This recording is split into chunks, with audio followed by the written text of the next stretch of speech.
पंडित ने किया मुसलमानों को भयंकर चैलेंज। मेरे 3 सवालों का जवाब दो, अगर दे दिया तो मुसलमान हो जाऊंगा। फिर दोस्तों एक अल्लाह वाले ने कैसे दिया पंडित को मुंहतोड़ जवाब। फिर पंडित का क्या हाल हुआ दोस्तों, एक सनसनीखेज वीडियो लेकर आज आपके सामने आए हैं दोस्तों, जिसको सुनकर यकीनन आप भी सोचने पर मजबूर हो जाएंगे। एक पंडित का 3 सवाल, वो पंडित जिसको अपने इल्म में बहुत घमंड था, अपने आप को बहुत बड़ा ज्ञानी सोचता था दोस्तों, और इसीलिए हर एक मुसलमान को 3 सवाल करता, और मुसलमान जब जवाब नहीं दे पाते उसका तो उनका मजाक उड़ाता और अपने इल्म का ढिंढोरा पीटता। लेकिन उसी पंडित की मुलाकात जब एक अल्लाह वाले बुजुर्ग के साथ हुई, फिर क्या हुआ दोस्तों, सनसनीखेज वीडियो आगाज करें। लेकिन उससे पहले दोस्तों आपसे रिक्वेस्ट करना चाहेंगे, अभी से चैनल को कर दीजिए सब्सक्राइब और बेल के बटन को कर दीजिए ऑन। एक पंडित जो हर एक मुसलमान को 3 सवाल पूछा करता था दोस्तों, वो हर एक मुसलमान को 3 सवाल पूछता, और जब सवाल का जवाब उसको नहीं मिलता तो उसका बड़ा मजाक उड़ाता और वो अपने आप को बड़ा ज्ञानी समझता था। एक दिन कहीं उसकी गुजर हो रही थी कि एक अल्लाह वाले बुजुर्ग ने उनको देखा, देखकर पहचान लिया कि ये वही पंडित है जो मुसलमानों को 3 सवाल पूछकर मुसलमानों को परेशान करता है, हैरान करता है। उस अल्लाह वाले बुजुर्ग ने उस पंडित जी को पुकारा, पंडित जी यहाँ आइए। पंडित वहां आता है। आने के बाद वो अल्लाह वाले बुजुर्ग कहते हैं कि सुना है आपके पास 3 सवाल हैं जिसका जवाब कोई नहीं दे पाता है। वो मन ही मन वो पंडित मुस्कुराता है, कहता है हाँ मेरे 3 सवाल है। वो अल्लाह वाले बुजुर्ग कहते हैं क्या आप वो 3 सवाल मुझे बता पाएंगे, मुझे बताइएगा, मैं आपको उन सवालों का जवाब दे सकता हूँ। ये बात सुनना था कि वो पंडित मन ही मन ही मुस्कुराने लगा कि बड़े बड़े आलिम, बड़े बड़े पढ़े लिखे मेरे सवाल का जवाब नहीं दे पाए, ये बुजुर्ग, ये फकीर मेरा सवाल का जवाब क्या दे पाएगा।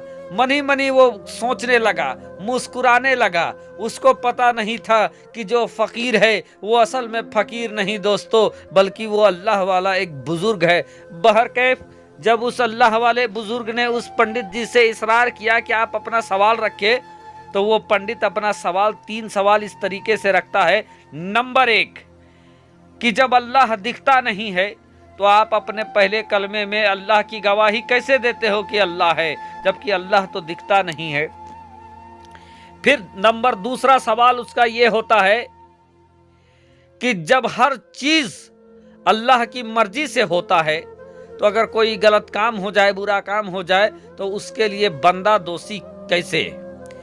तीसरा सवाल पंडित जी का यह होता है कि अगर जिन्नात और जो शैतान है वो आग से बने हैं और कहा जाता है कि इसके गुनाहों के लिए अल्लाह ताला क़यामत के दिन या इनके गुनाहों का सजा अल्लाह ताला जहन्नम की आग में इनको डाल देगा, शैतानों को, जिन्नों को। तो ये बताए जब ये शैतान, ये जिन जब आग से बने हैं तो एक आग में डालने से जिन्नातों को, शैतानों को नुकसान क्या होगा, क्योंकि वो तो पहले से आग का बना है। ये 3 सवाल पंडित जी उस अल्लाह वाले बुजुर्ग के सामने रख देते हैं। तीनों सवाल सुनने के बाद कुछ देरी के लिए वो अल्लाह वाले बुजुर्ग खामोश हो जाते हैं। खामोश होने के बाद बगल में ही दोस्तों अचानक से मिट्टी का एक ढेला रखा हुआ था। उस मिट्टी के ढेला को वो उठाते हैं और उठा के पंडित जी के सर पर मारते हैं। जैसे ही पंडित जी के सर पर मारते हैं कि पंडित जी दर्द से तड़पने लगते हैं, उनका सर फट जाता है दोस्तों, वो लहूलुहान हो जाते हैं। फिर कहते हैं कि बाबा ये आपने क्या किया, अगर आपको मेरे सवाल का जवाब नहीं देना था तो नहीं देते, अगर आपको मेरे सवाल का जवाब नहीं आता था तो कोई बात नहीं, लेकिन आपने मुझे मारा क्यों। मैं तो जबरदस्ती कहा नहीं था, आपने मुझसे सवाल करने को कहा तो मैंने सवाल रखा, आपने मुझे मारा क्यों। मैं इस बात को शहर काजी के पास लेकर उठाऊंगा। फिर क्या था दोस्तों, वो पंडित जी उठते हैं, शहर काजी के पास जाते हैं, सारा माजरा शहर काजी को बता देते हैं। शहर काजी और तमाम लोग भी जानते थे कि ये वही पंडित है जो लोगों को 3 सवालें पूछा करता है। अब क्या था, शहर काजी ने पुकारा कि उस बाबा को बुलाया जाए जिसने इनको मार के लहूलुहान किया है। अब क्या है, वो बाबा को बुलाया जाता है। बाबा हाजिर होते हैं, कहते हैं कि बाबा आपने इनको मारा क्यों। वो बाबा कहते हैं कि मैंने तो कुछ नहीं किया है, बल्कि इनके 3 सवाल का जवाब मैंने दिया है। पंडित कहता है कि कब आपने मेरे 3 सवाल का जवाब दिया? वो अल्लाह वाले कहते हैं कि आपका पहला सवाल क्या था? वो कहता है कि मेरा पहला सवाल ये था कि अल्लाह दिखता नहीं है, तो आप अपने पहले कलमे में उसकी गवाही कैसे देते हो? तो ये बताओ, तुम जो कहते हो कि दर्द हो रहा है, क्या तुम्हें दर्द दिखाई दे रहा है? और जो चीज दिखाई नहीं दे रहा है, उस चीज के लिए तुम मुझे कसूरवार कैसे ठहरा सकते हो? बताओ दर्द कहाँ है? पंडित कहता है, कैसे आदमी हो? मुझे दर्द महसूस हो रहा है, मैं दर्द को महसूस कर रहा हूं। दर्द दिख नहीं रहा है, लेकिन दर्द है और मैं महसूस कर रहा हूं, इसलिए मैं कह रहा हूं। वो पंडित की इस सवाल का जवाब सुनने के बाद वो बाबा कहते हैं कि जिस तरीके से तुम्हें दर्द हो रहा है, दर्द महसूस हो रहा है, दर्द दिख नहीं रहा है लेकिन दर्द है, उसी तरीके से अल्लाह दिखता नहीं है लेकिन उसके बावजूद अल्लाह है। अल्लाह को महसूस हम करते हैं, अल्लाह है, दिखता नहीं है लेकिन अल्लाह है। इतना सुनना था दोस्तों, पंडित की बोलती बंद हो जाती है। वो कहता है कि अच्छा, मान लिया मेरे पहले सवाल का ये जवाब है, लेकिन दूसरे सवाल का जवाब? कहता है, दूसरा सवाल क्या है? पंडित जी कहते हैं कि मेरा दूसरा सवाल यह है, जब हर काम अल्लाह की मर्जी से होता है तो कोई गलत काम हो जाए तो उसमें बंदा दोषी क्यों? तो आप ये बताएं, आपका ही सवाल है कि बंदा दोषी क्यों? जब सब अल्लाह की मर्जी से होता है, तो जब मैंने आपको मारा तो ये अल्लाह की मर्जी से हुआ, तो आपने मुझे दोषी क्यों करार दिया? मुझे तो दोषी करार नहीं देते, आपको शहर काजी के पास नहीं आना चाहिए था। अब इस सवाल का जवाब सुनने के बाद फिर से उसकी बोलती बंद हो जाती है, क्योंकि उसका कहना था कि जब सब चीज के लिए जब अल्लाह के मर्जी से होता है तो बंदा दोषी क्यों?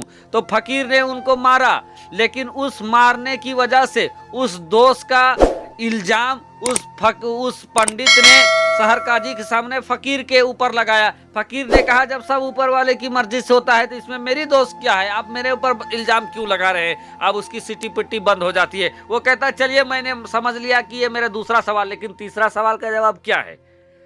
तीसरा सवाल में वो बाबा कहते हैं कि शैतान आग से बना है और उसको आग में डाला जाएगा तो उसको तकलीफ कैसे होगी? ये बताइए, आप किस चीज से बने हैं? पंडित जी कहता है, मिट्टी से।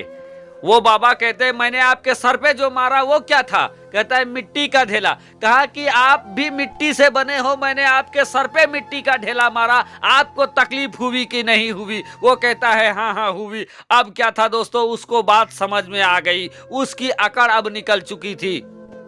उस अल्लाह वाले के जवाब ने उस पंडित को लाजवाब कर दिया था। फिर क्या था दोस्तों, उसकी अकड़ निकल जाती है, घमंड चकनाचूर हो जाता है, वो अपने गुनाहों से तौबा कर लेता है।